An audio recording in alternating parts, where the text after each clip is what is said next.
obviously you're going to need to have bees.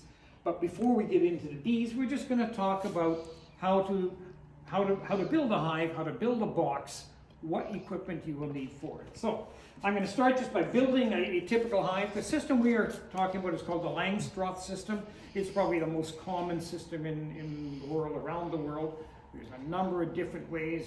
Some of you may have heard of flow hives, some of you may have heard of top bar hives, Warre hives, Alger hives, lots of different types. But this is the most common.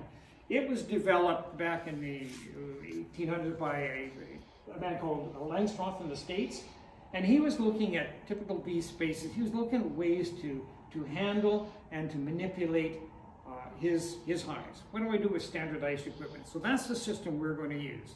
If you come here to buy equipment from us, this is what we're going to sell you. So let's start with, and if you look at your glossary of terms and also in your hive configuration, you'll understand what I'm talking about. So I'll use the terminology, I'll show you what we're looking at, and explain it as well. So this is called a bottom board. The reason it's called a bottom board is because it's the board on the bottom of the hive. It's essentially a landing pad for the bees to come into the hive and a foundation for the rest of the hive to come onto.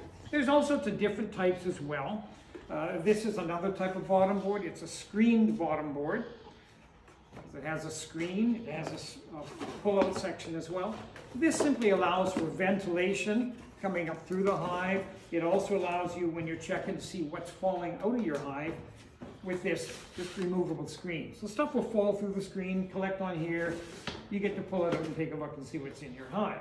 So we're just going to put that one down here as well. You don't stack them together. It's one or the other. Either one is good to use.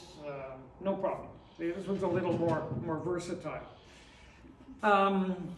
We're going to go with, not like that.